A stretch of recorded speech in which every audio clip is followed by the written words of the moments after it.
Welcome to Art Link Houston.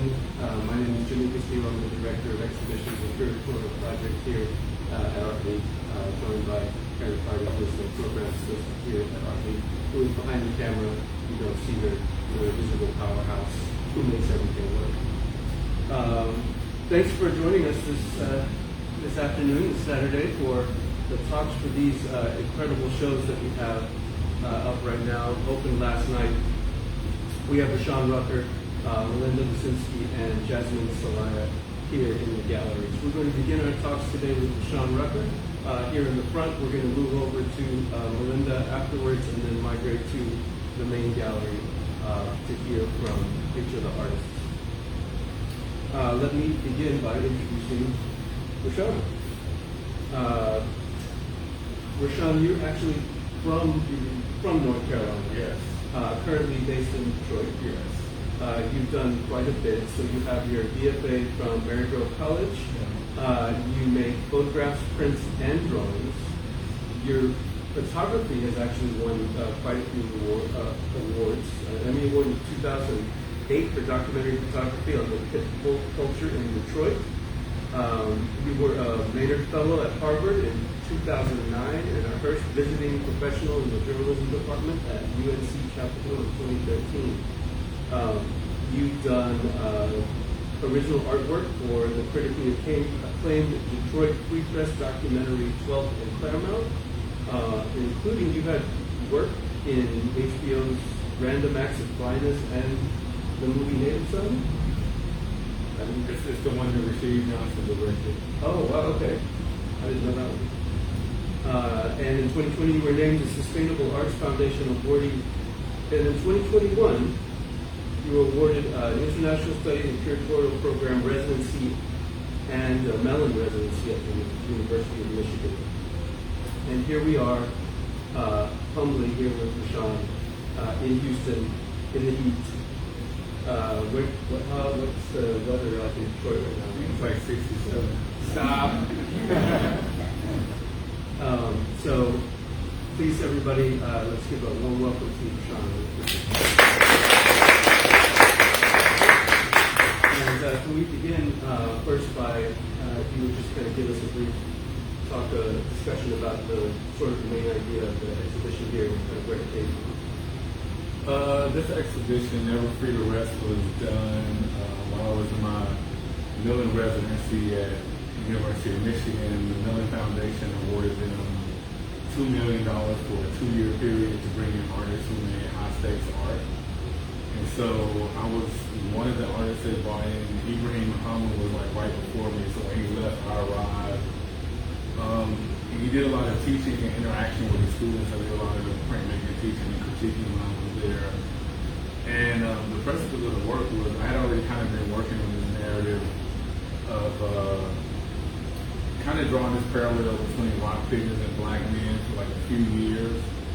And actually, COVID waylaid the residency. The curator there found my work in 2019. She was, oh my God, I was reading University of Michigan, and then COVID struck. And I didn't think anything more about it. And then 2021, she's like, you still want to come? And I was like, yeah, let's do it. I want to be over there. I want to get the energy of teaching. I want to be on campus. And so that's where the work was made. So the narrative behind this work is I was kind of always making work that dealt with identity, like from early on, ever since I was in college, 20-something years ago, before it was cool to make identity work. And I wanted to make a body of work that talked about conditioning, like specifically like mental conditioning in black men. I was trying to figure out how I wanted to go about doing it, and I was visiting the studio of Sid Massey, who's an amazing metalsmith in Detroit. We were sitting around her studio, and she was like, yeah, you gotta find something that's like oddly common but not necessarily connected. And so I took that and I thought about it for weeks, and at that time I was working as a photojournalist at the newspaper in Detroit. That was my first career. I interned at the New York Times, got a full-time job at the Detroit paper, spent 17 years there. I left as a deputy director of video and photography, won 4 Emmys when I was there for my documentary work, photographer of the year in Michigan. And I was walking to work one day, and somebody had spilled popcorn all over the sidewalk, like the span of the sidewalk. And there was this huge flock of pigeons. And I was walking through it, and they wouldn't move. And I'm a big guy, and I'm like, man. So I started doing this on my foot, and they only moved like an inch. And I was like, I hate pigeons. And I was like, oh my God. I was like, this is the perfect thing, a marginalized animal. And so I was like, I need to do some research about this to make sure it even like makes sense. And so immediately, like the first books I started reading about pigeons, I was like, holy crap, pigeons aren't native to America. I never knew that. I'm like, it's the birds you probably see the most in America outside of an eagle or a robin is a pigeon. And it's not native to America. It's like native to Europe and parts of Asia. And they came to America the same time the slaves did in the 1600s. Somebody bought them here at the same time.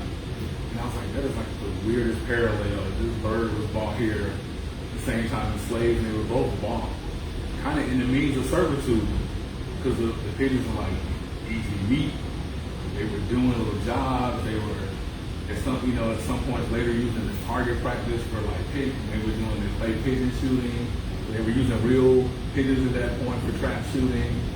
And so the more that I thought about it, the more research I did, I kind of called myself a bootleg ornithologist, because I just started just really like engulfing myself into like books about birds and pigeons. Started cold calling bird specialists around the country, and they probably like, who the hell is this dude calling us about pigeons and want to talk about pigeon behavior? And so we got to the point where I started learning that like pigeons are one of the only birds that don't migrate in America. They never leave. Wherever you place a pigeon, that's where they stay. And within 2 or 3 months of a pigeon being born, that place imprints on them as home. And they will almost die trying to get back to wherever you put them. That's what the whole thing about pigeon tail, that's where that word literally comes from. To be placed in a rigid system or a contained space. So I started thinking about all these things and thinking about coops and jails and all of these things that had these kind of like parallel narrative approach to them. And so this is where the work started, and started talking about the carceral system and thinking about, redlining and how redlining, can be like bird cages and these defining areas on maps and these sort of things. And that's kind of how the work took form. And I started making these amalgamations of pigeons and black men, and a lot of the source materials, either people I know or their collage mugshots from the Detroit Police Department.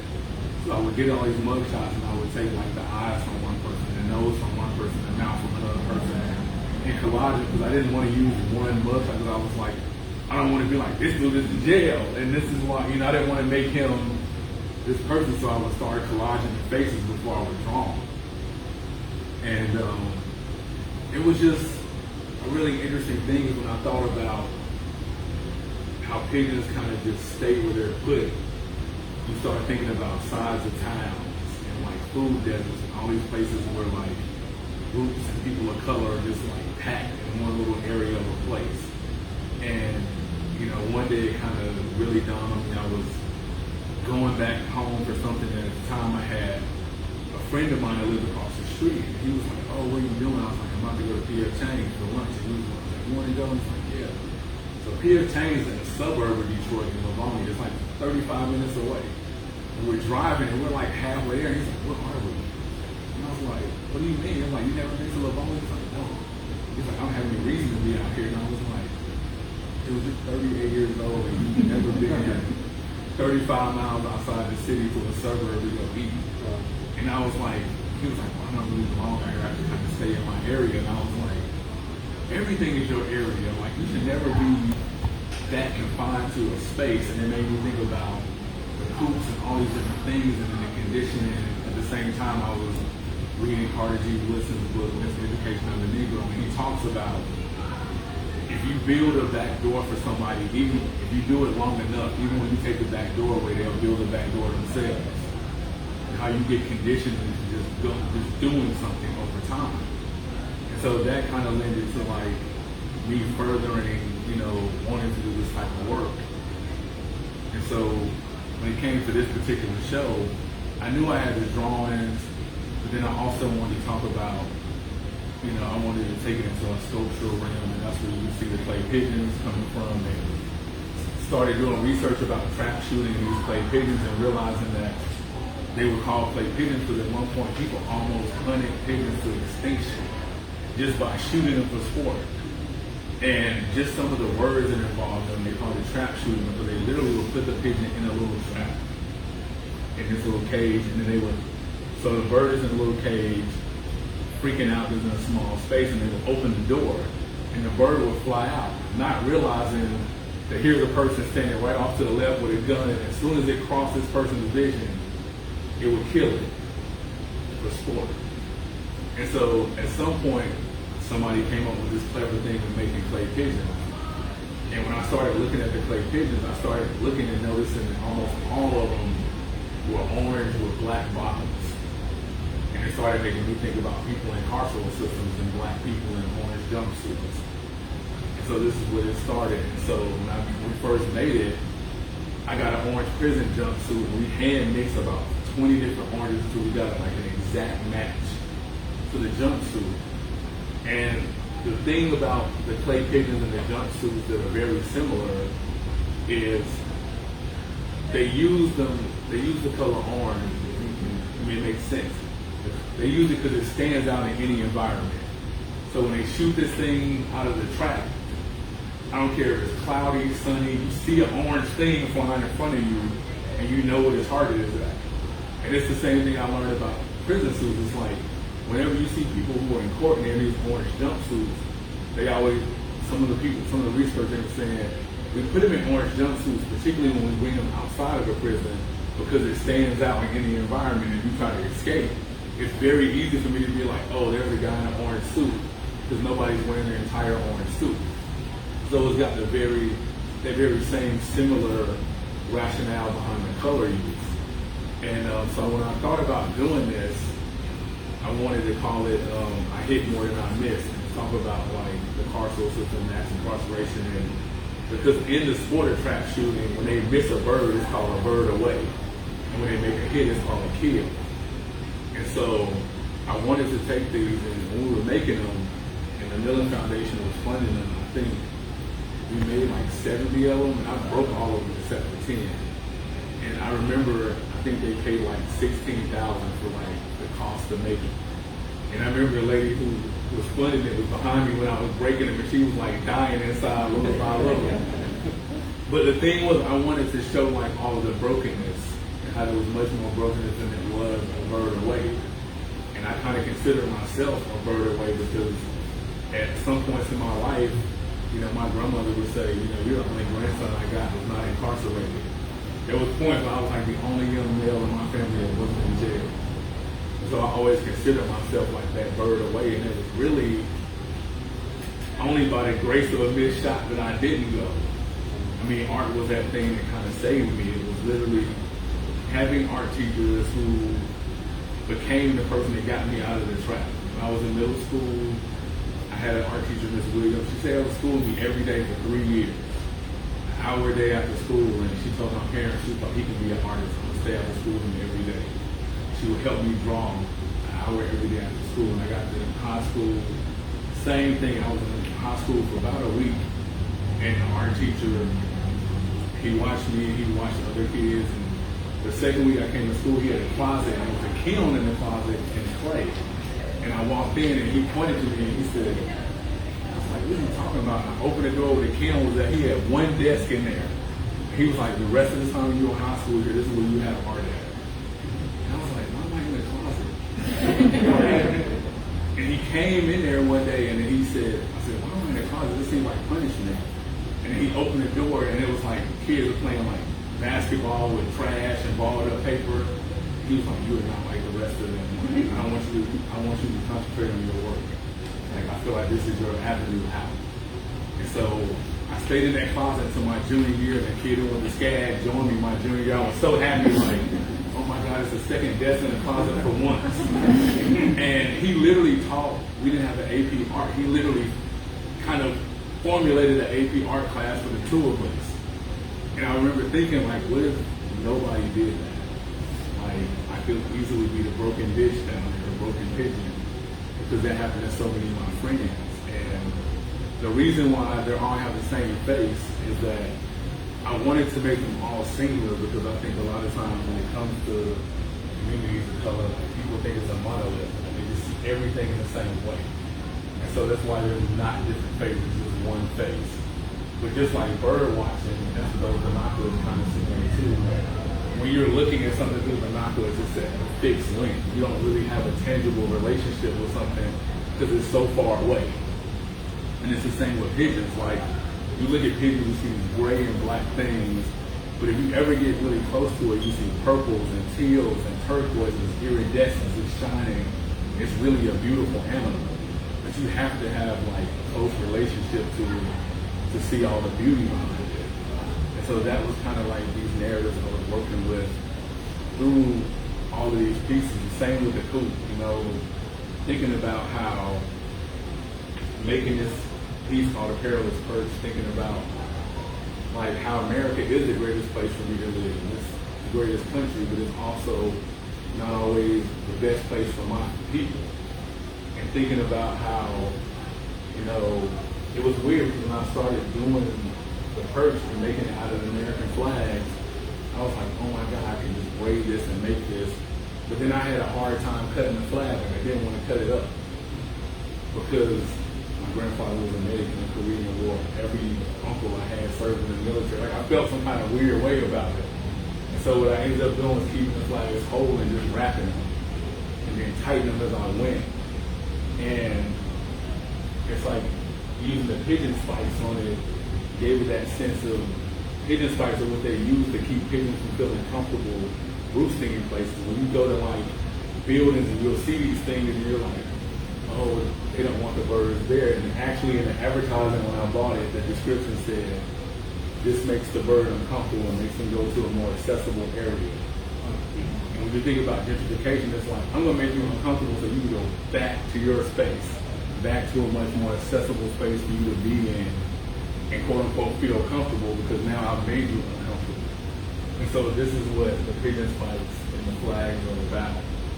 And it's called A Perilous Perch, but I took the word perilous from the actual Star Spangled Banner. Because perilous means danger, and perch is what birds rest on, but it's often a very narrow place to rest. So it's not that much space for you to feel whole.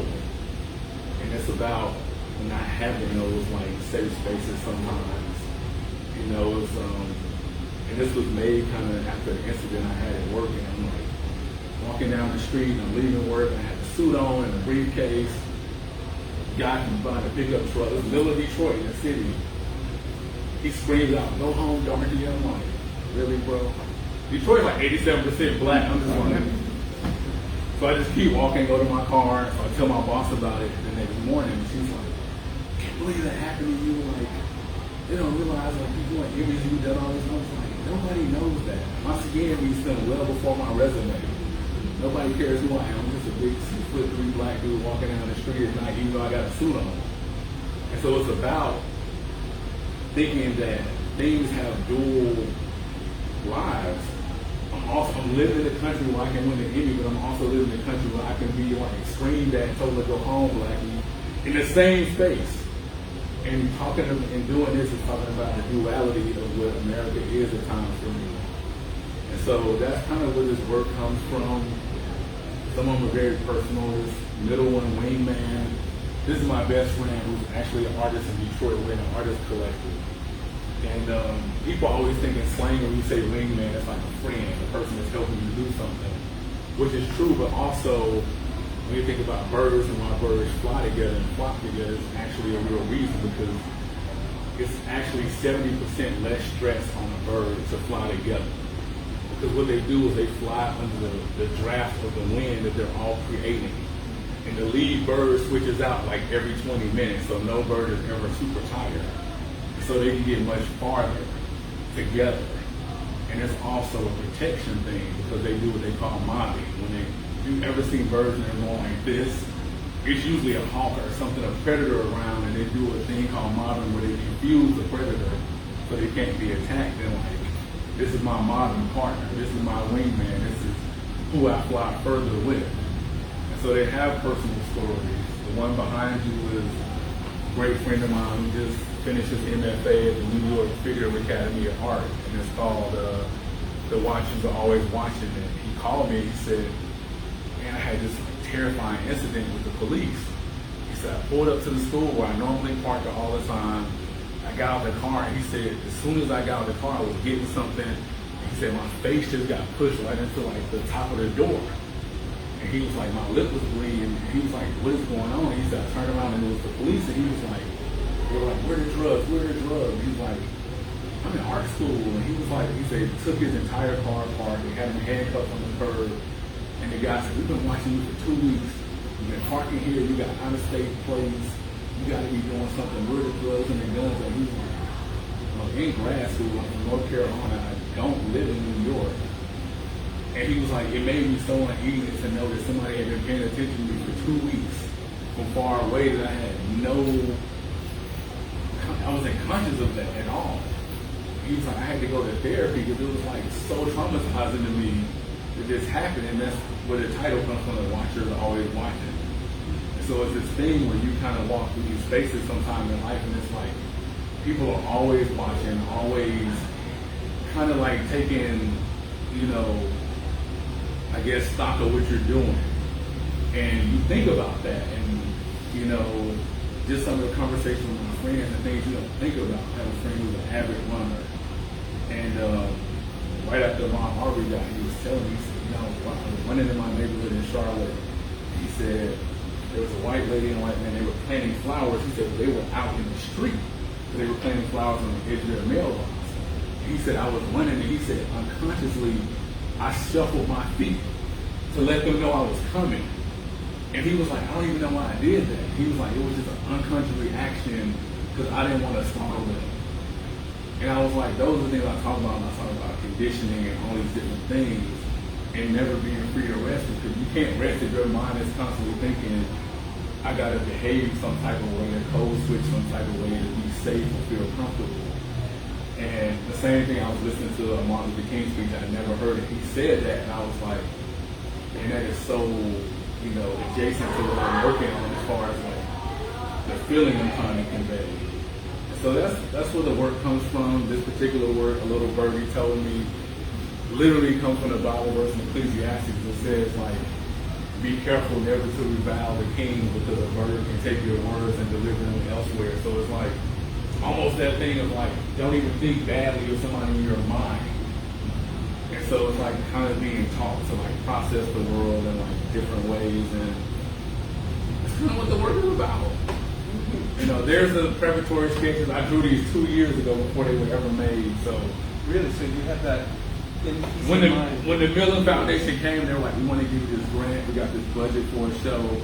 Do you want to build something big? And I was like, I do. I have sketches from 2 years ago, and this is what it looks like. And they were like, you have that? But I have literally exhibitions up until 2025, like drawing out the sketchbooks in my studio. So my mind just kind of works like a gerbil wheel like that. So they decided to have a little table made to display it so people can come in and see like the beginnings of the ideas and the ideation behind the installation. So that's who I am, just a guy from North Carolina who loves to draw.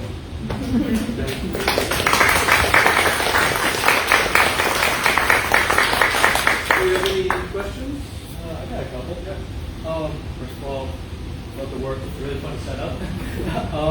I was wondering, was there a conscious thinking in terms of like scale? So like there's like a lot of repeated images in like different scales, and even the clay pigeons are like larger than actual clay pigeons, and there's a scale of the drawings mirroring like the imagery of like the actual sculptures themselves. Well, the scale, like the coop, I knew I wanted to be able to walk in it, like if I had to. I just wanted to be life-size so you can get that feeling of being locked away in the coop. The clay pigeons, like a real clay pigeon, is like this small. And I knew it had to be at least like 26 inches in circumference for it to have the impact that I wanted it to have. The drawings are more about, I think, growing up as a kid in the inner city, low income. I do this at all my shows, and like sometimes the galleries aren't necessarily happy with it, but I tend to make small work for the people like my parents who are school teachers and drive buses who want to buy art and it's not accessible. But that's always been a thought of mine, like, just everybody, sometimes we make art, we get it to a point where it's not accessible, whether it's price, whether it's language, even in the vocabulary. Sometimes artists take just make things unaccessible because you're trying to write above people's head, and I've always had a thing where I want my work I want my grandma who's 85 to be able to read it and know what I'm talking about. And I feel like that's, especially like my community of color, like I want us to have agency, I want us to have access to museums. I didn't get to go to a museum until I was in college. I had no clue. I probably didn't see anybody's house with real art into it until I was probably in college. Like, yeah, we had like a Black Jesus and footsteps and whatever my mom bought from the flea market with a gold frame on it, but I never saw real art until I was like maybe out of college and walked in and was like, oh man, people actually collect art. This is a real thing. Like I knew I was making it, but I didn't know that it was like a real, you could like make a living at it.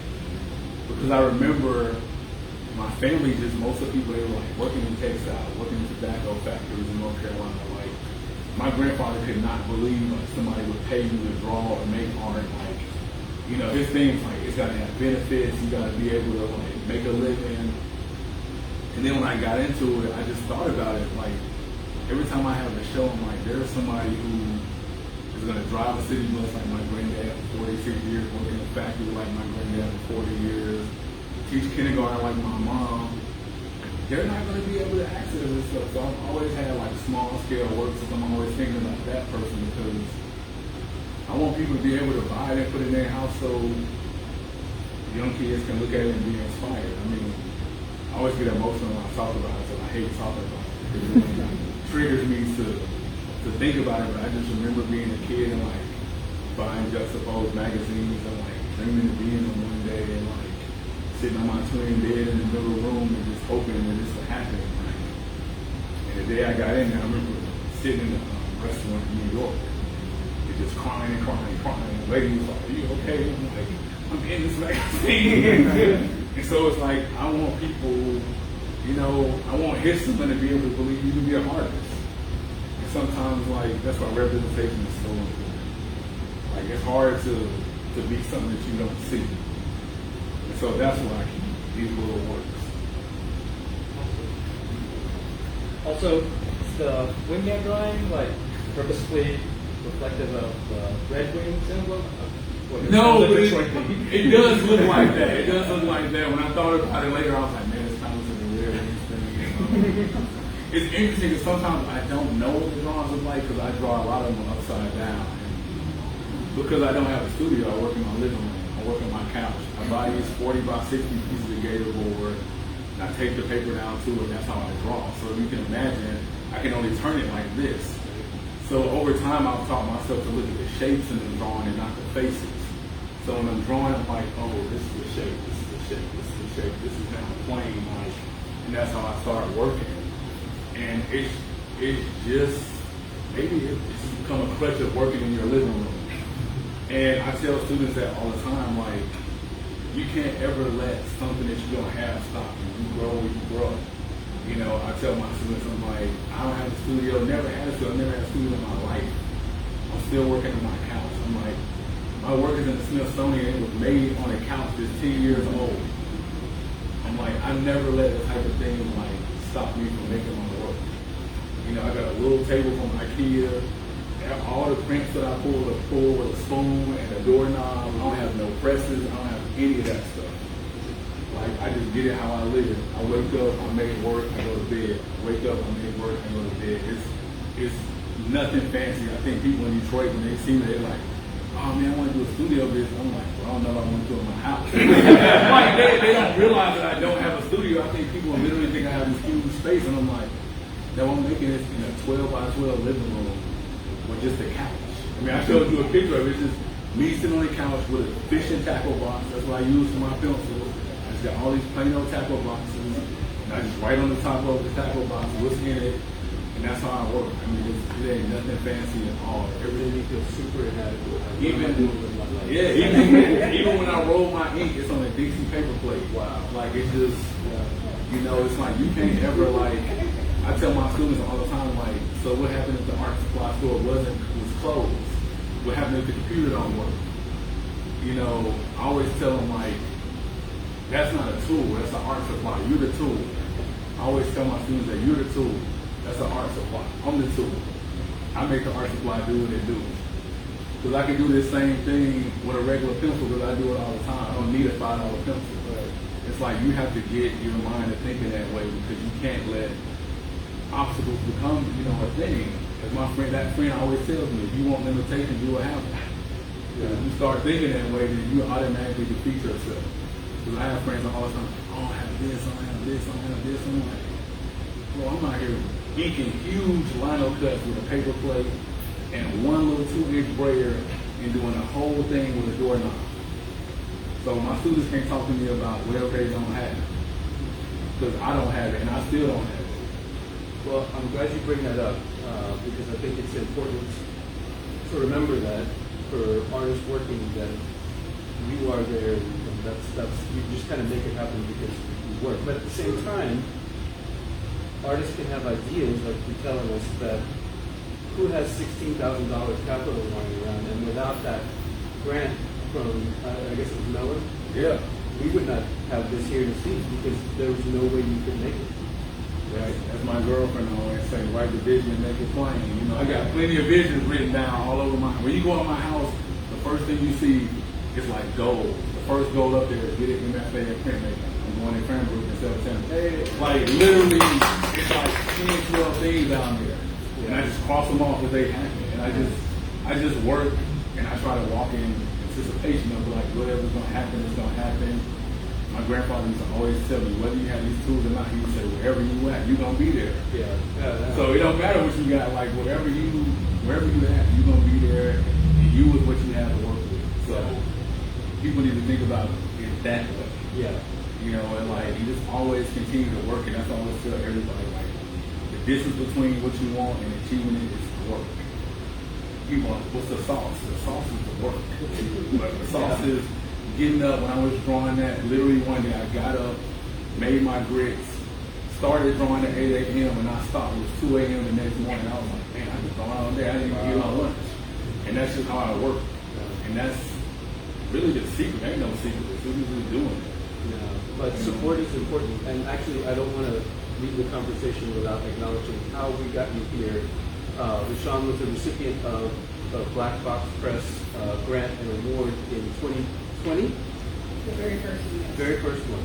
And was here with it. So congratulations on that. And your award was a cash award that went along with an exhibition that Black Box Press partnered with Art Week Houston. So in those type of scenarios, if you're doing your work, your sauce is your work, it's that support that's so important that kind of brings it all together. So grateful for Black Box and the leader Martin and Ann Johnson. Just so happy I didn't cry. I think I cried at every art talk I've ever did. So I got through this one almost. Thank you so much.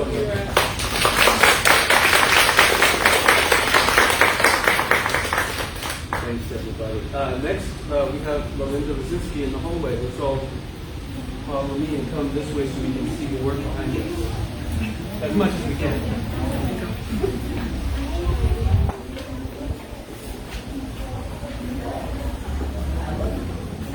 We'll see if I can get.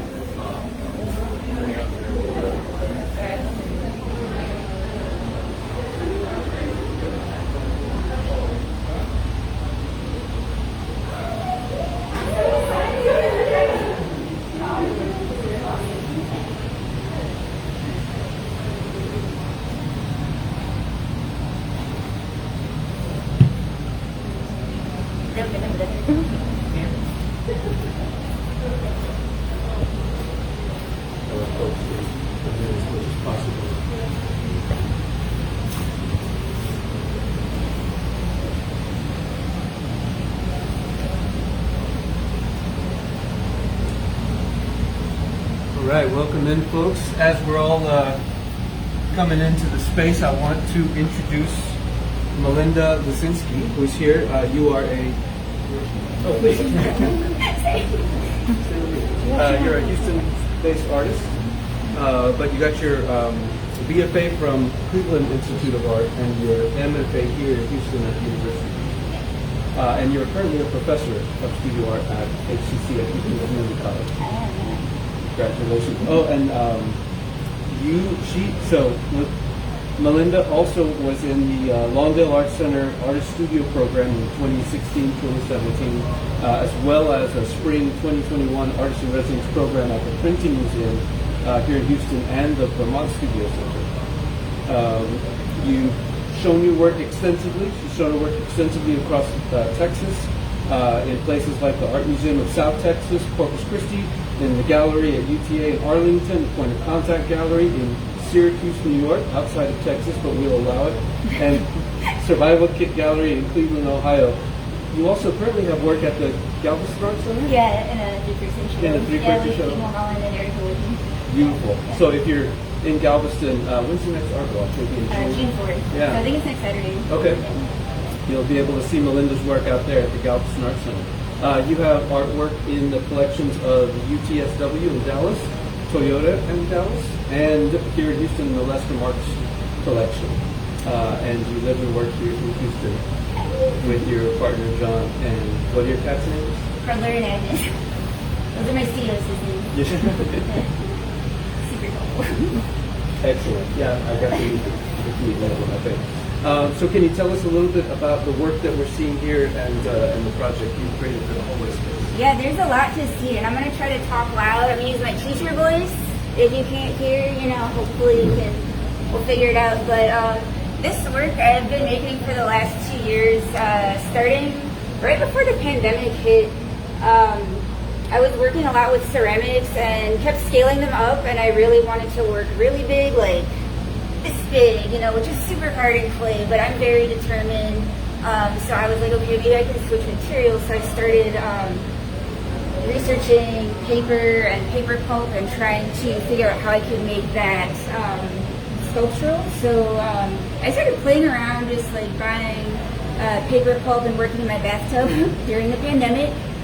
So a lot of like at-home studio things, just soaking paper in the bathtub and really experimenting, working outside on my porch.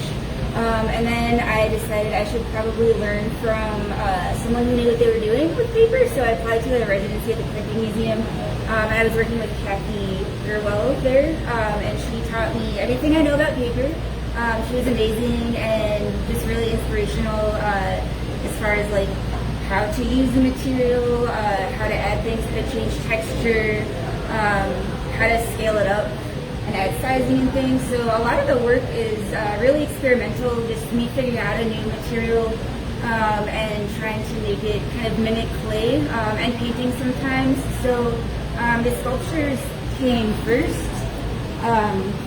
And I had been making clay sculptures, so it made sense to me to kind of try and form the paper into sculptural pieces, and then I started wanting to work larger, so I was working on a screen and doing, this is basically like paper making with a mold and decal.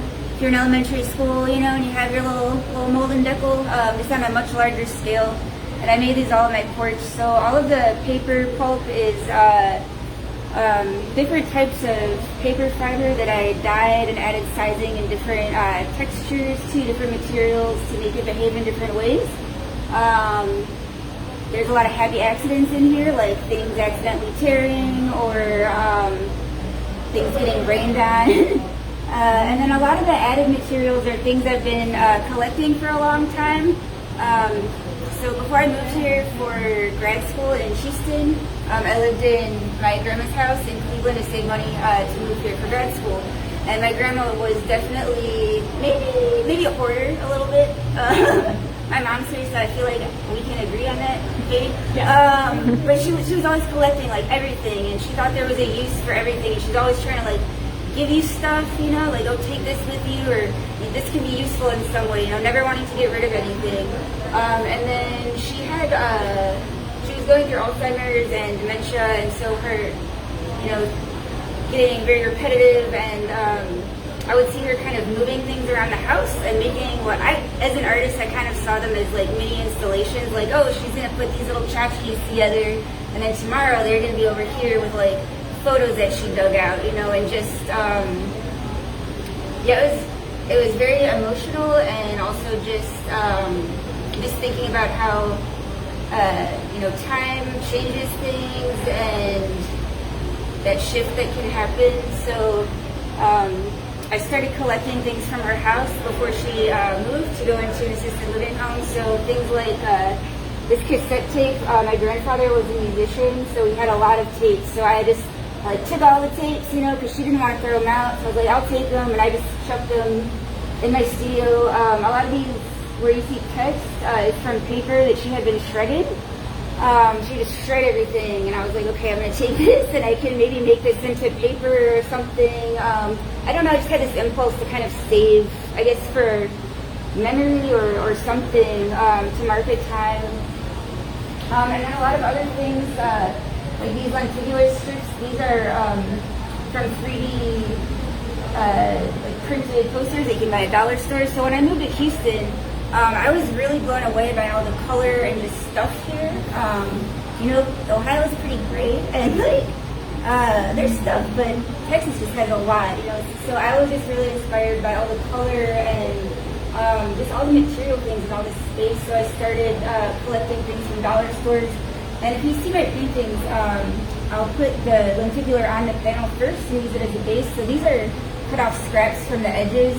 And I, like my grandma, I can't throw anything out either, so I just keep hoarding art supplies and stuff, and they just go into new work, as it moves along. So a lot of stuff that you see is stuff that's been peeled off of other paintings or sculptures, and kind of put onto other things.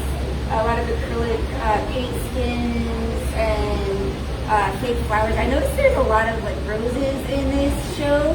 Which I haven't figured out why yet, but I feel like that's a theme that I need to explore.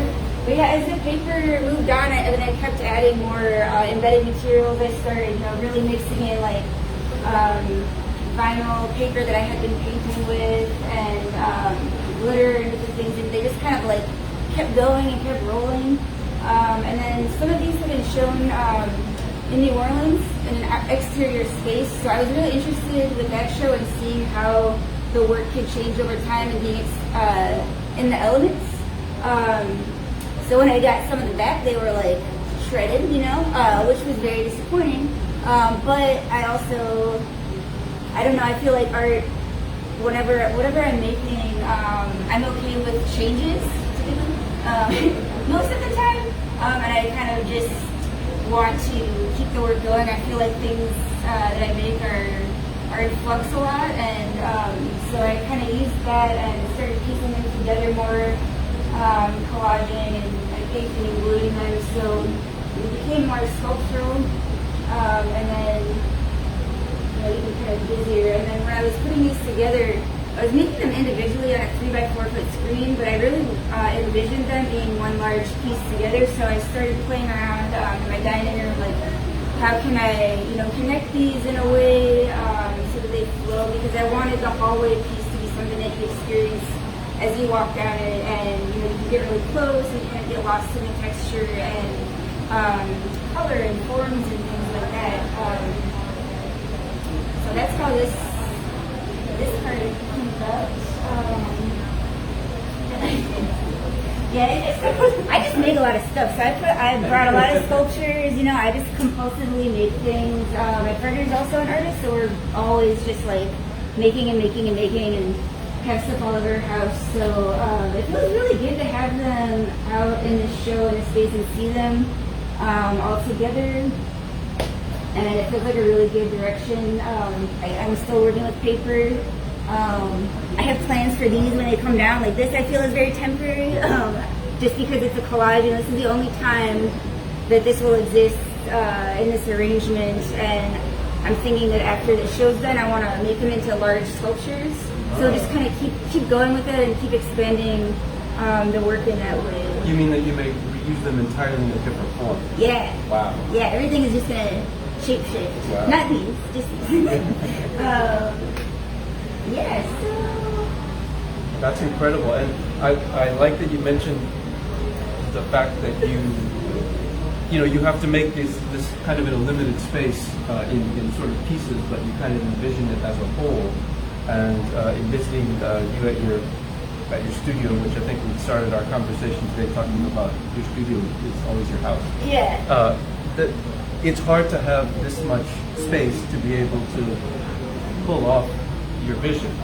So I'm really heartened to hear that this was something that we could do for you, like to see it pull out. Yes, yeah. I was like, where is all this work gonna go? Because I'm always just making things, and it's like it's great if they go somewhere, but I just need to make them. So it's nice to see them out and have the support of our league and have them in the hallway. Great. Well, thanks. And I do notice. I want to talk a little bit about you have one piece that's kind of I guess it's a sculpture. It looks like kind of a standalone sculpture, but it's not on a pedestal. It's kind of on the wall. Oh, this piece here? Yeah. Yeah. You I don't know, man. This is like a weirdo. This is a weird sculpture. I don't know. Sometimes, like late in the studio, you just do weird stuff, and I guess. Yeah, so this work, I started making it mostly during the pandemic when we were in lockdown, and I'm just a very anxious person, and I was just totally freaked out, I needed to control something. So it was really like me in my bathtub, just like folding this paper, like, okay, what can I crumple, and like feeling like I need to destroy something. A little bit cathartic. So that was definitely this one. This is actually watercolor paper. So it was a painting at one point, and I just folded it up. Oh, really? And then kept, this is blue jean pulp. It was a separate sculpture that I just attached together. See, a lot of times I'll just have sculptures, like pieces of things, and then I'll try and figure out how they can stack together. It's similar to the 2D things, so yeah. That's amazing. You said blue jean pulp, meaning that you took blue jeans and I didn't. Someone else did. Someone else did. Yeah, I just bought it. But yeah, that's what this is. Wow. Yeah, so a lot of the textures, they come from the different types of pulps, what's included in them, or added into them, that kind of thing. Yeah, and I'm also, I love the dialogue between the scale of some of these pieces. Your kind of large vision here, the installation, but then even the physicality of some of these. I'm sorry, I'm reaching around. And the physicality of some of these on the small shelves, like something so small that comes from the same brain, the same hands. Yeah, it's weird. I used to make really large paintings in undergrad, and then when I lost my studio, because you get a studio in school, and you have one, you're like, oh crap, now I gotta figure out how to make it work. So yeah, I started working with small collages, and then so it makes sense. Yeah, having small hand-sized sculptures. Does it feel differently, like working with it? It does, yeah. So after I made these, I started kind of making some big paintings again. And it does feel really different to just have the space to, because you're using your whole body. Right. Which I feel that way in sculpture too. I feel like it's a similar process. With the dimension, but. Those are the main questions that I had for you. So is there anyone else that has any questions for Melinda? I have a question. Melinda, where did the name Pressure Cookie come from? So that was actually like a slip, I guess, when I was making rice for dinner, and I was like, oh, I need to get the pressure cooker out. But I accidentally said pressure cookie, and John was like, that would be a good show title. And I was like, you're really correct. Because a lot of the work, it was made definitely under pressure and, with a lot of feeling in it. And I also really enjoy baking and cooking, so it felt like it belonged together. I like kind of esoteric titles too, then you can read a little bit into it maybe. No, it's great. I love it. And I love that you have that in the title, that idea of pressure, tension. Look at all of these objects. There's a lot of compression energy kind of built up, potential energy there. That was all 2020. Yeah. Yeah, it's just like me in the home studio, like, how do I do this? had a question actually. So I really love your use of these elements that sort of like bounce light back at us, like glitter, or like this weird like My Little Pony, Mylar. And I guess I'm really excited to hear you talk more about how you choose to use these elements, or why it's not like one big like glitter blast. And I mean, I don't know if y'all are ready for that. So, no, it's interesting. When I was making collages in grad school and like starting to dip my toes into sculpture and like working a lot with assemblage, just trying to figure out, okay, how can you unify materials or make things feel like they belong together? Because I was really interested in found objects and collecting things. You know, and I had professors that were like, you know, it's working in the sculpture, but it's not working in the painting. You know, there's disparate things. So I think it's also just my, like, my want to make it work and have all these things together, and also just feel like, this is maybe a dated reference, but the video game Katamari Dynasty. So you know that, yeah. So like everything's rolling, you know, and like you're collecting. That's how I felt, and that's how my studio feels. So just always collecting stuff and just figuring out what it can go in. Sometimes I'll tear something right off of a painting and just put it on something else if it just doesn't feel right. So yeah, a lot of it is, I think, just trying to be determined to make them fit together. Hopefully it works. But yeah, I like having the different textures and kind of feeling like things are from different places that are now together in this kind of jumble. Anybody else? I didn't. Yeah, go ahead. Not be that guy. So it's cool. I'm wondering, like, as you're kind of like, you know, essentially taking like materials and all sorts of different stuff and transforming them into something kind of unrecognizable.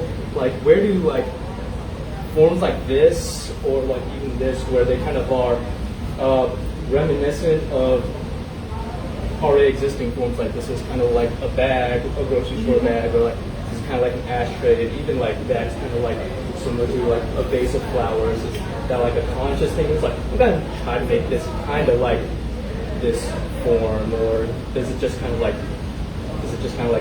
oh, this is looks kind of like this, so I'm gonna just go along with it. Or, a lot of it's not. So I definitely enjoy things that are more organic looking, and I love gardening. I have plants all over the house, so yeah, I'm like, oh, organic shapes and like flowing strips of lenticular. But also, it's really figuring out what the material wants to do, because coming from clay and then going to paper, like if the material doesn't want to do what you want it to, it's not gonna go into that form. You know, like you have to kind of be okay with it changing and doing its thing. So like that form with that piece is called Flower Basket, because I did, after I made it, I was like, oh, this looks like a flower basket or something. So a lot of times, yeah, the titles will come after they're formed and made. The forms are really just made by me kind of like handling them and it's a negotiation with material. Oh yeah, it's a big negotiation. Any last questions for Melinda? All right, Melinda, thank you so much. Thank you. Let's all move into the main gallery, and we'll hear from Jasmine Zelaya.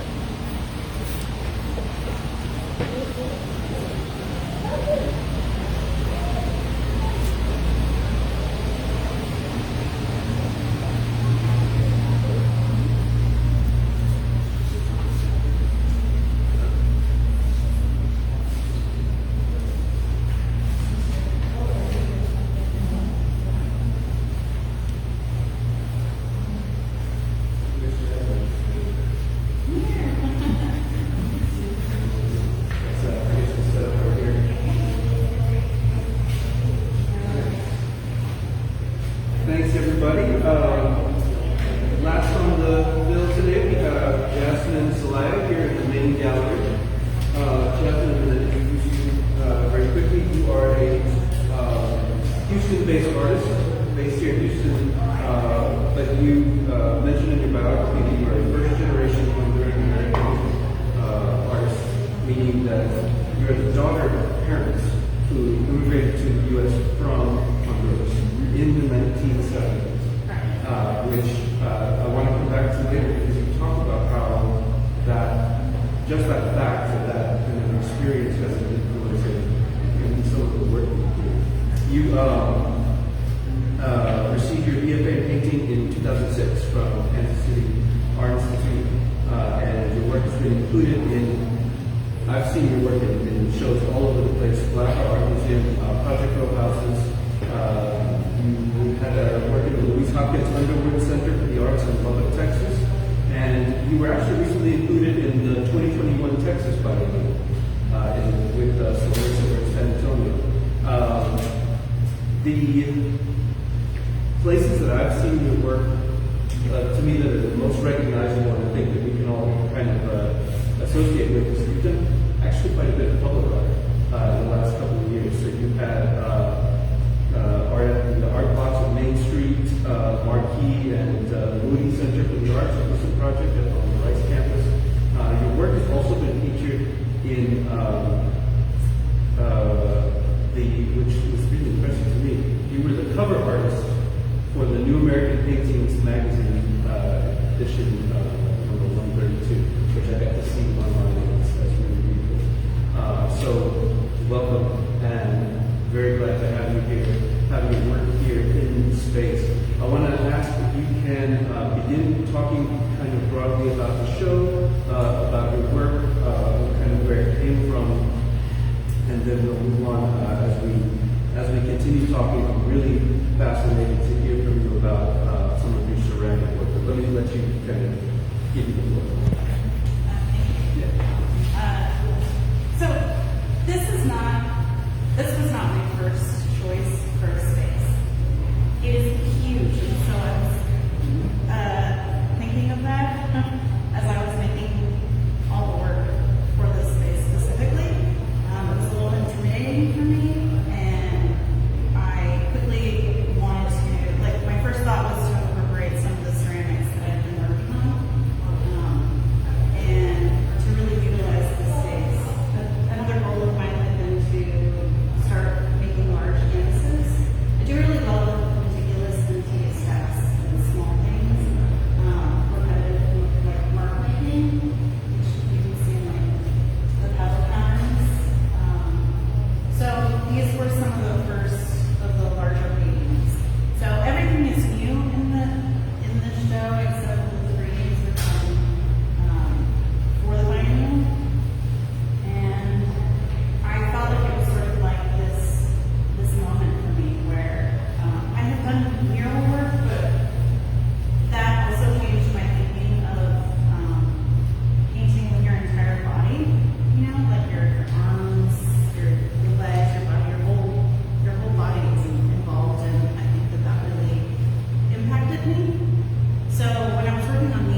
thinking of my sister who was a Chola growing up, and she was like a badass, pretty much.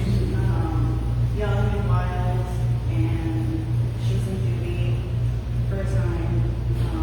But she would ask me to take pictures on little like Kodak, like disposable cameras, and she was posing, you know, with like her hair done, this like giant pompadour, and slicked back on the sides, and her dark hair like skating around her shoulders, and I would watch her apply this very specific makeup of like, in the description it says like a L'Oreal, it's a L'Oreal to a maroon lipstick, and not lipstick, I'm sorry, mascara, and just like watching her apply it over and over in these like repetitive motions, and it's just this like ritualistic act.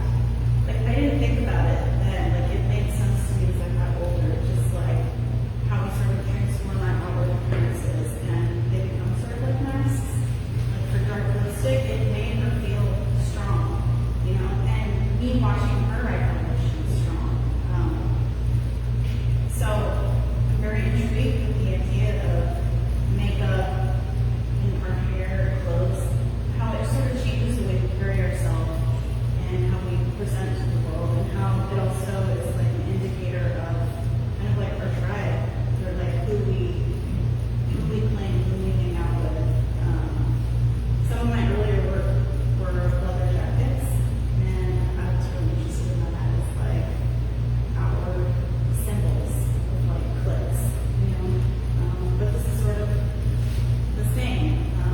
Like Chola makeup, I think is very like the aesthetic is very fierce, and I really love that. That something can be the opposite of soft. It's not inviting. It's a challenge.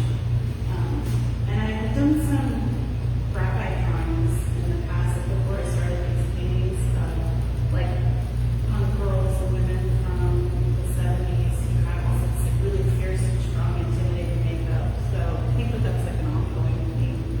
But specifically, I'm very drawn to representing like brown and black skin tones, because it's something that I didn't really see growing up.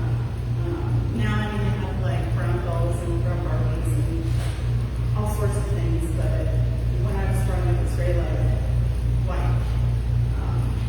And so, sort of like what Rashaun is saying, like it's very inspiring talk that representation is very important, and I think that that's something that it's very important to me in like all factors, all aspects of the work. But yeah, what else can I say? Can you talk a little bit about, when we talked earlier, you kind of mentioned the memories of applying makeup and how that's very influential, but also that there's an aspect of these images where there's no nose or there's no mouth, almost like that everyone has a mask on. They were masks, yeah. Some of the work that influenced me as a young person, they were like the religious icons.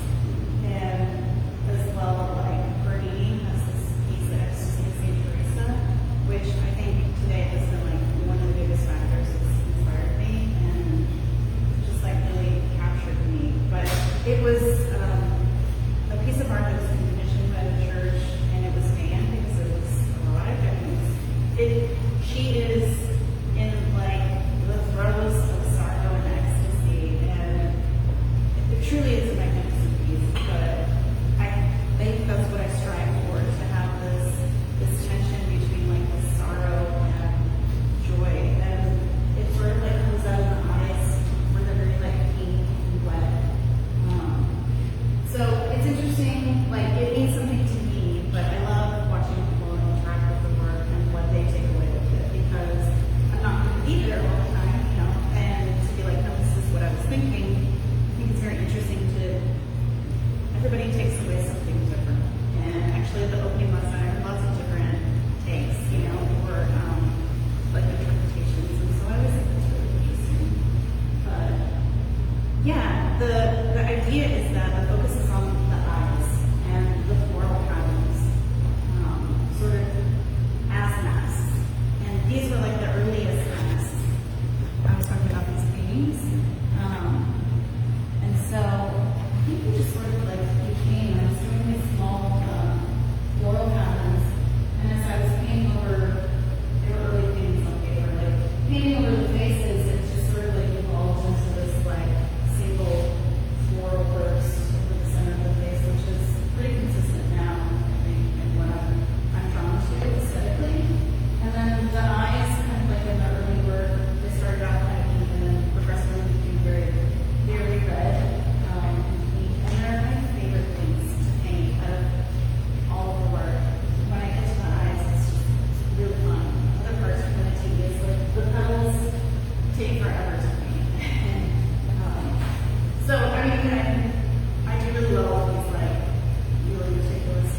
that's where the astroturf and the baby scrub and the begonia, like, they're coming from the ground and growing. And yeah, I think there's something to say about like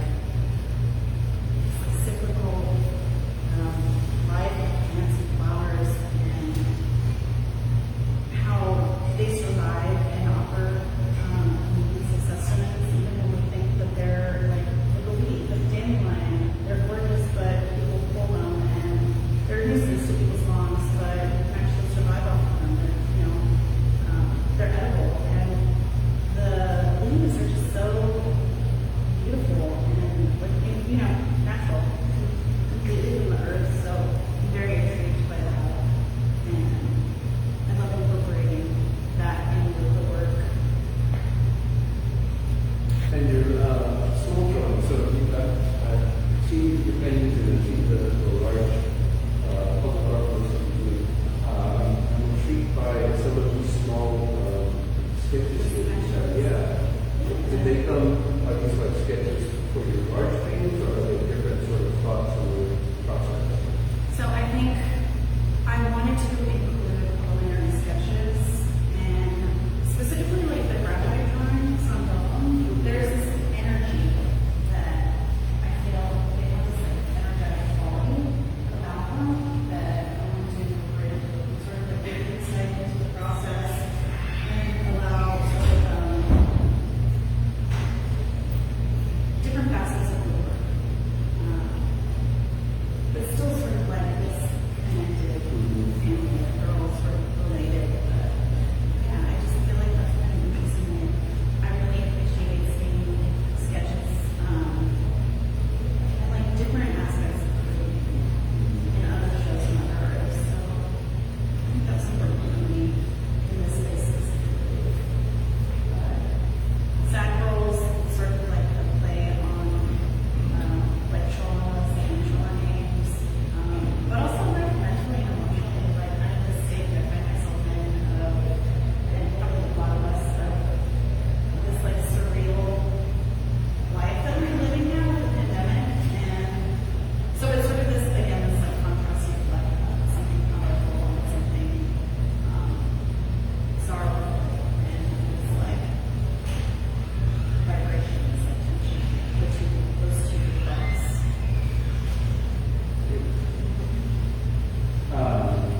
Are there any other questions for Jeff?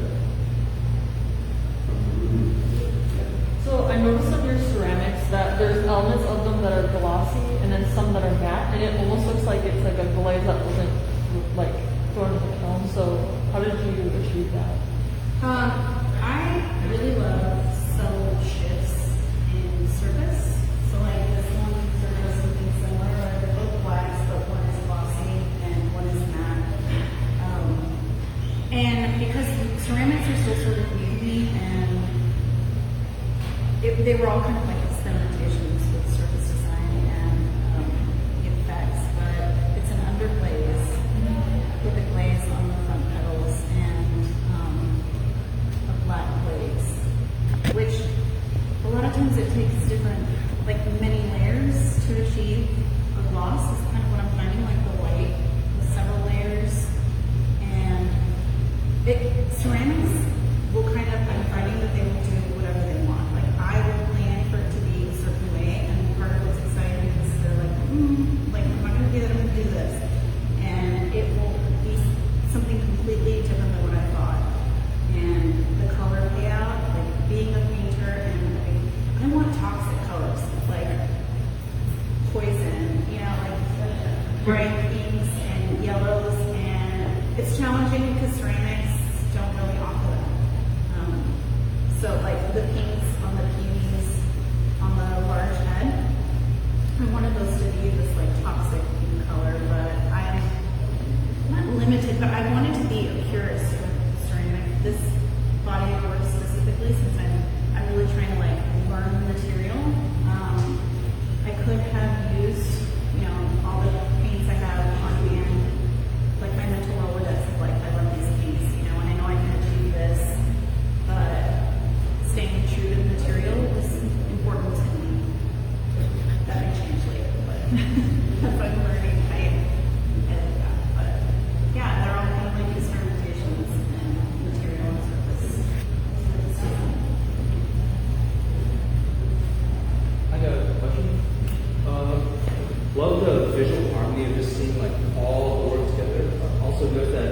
there's not like, aside from like the frames or like the table, there's not really any like overtly angular elements in the work. Like even the ceramics, everything's just all rounded out. Is that like kind of very cautious kind of effort, or is it kind of like just to kind of tie everything together formally?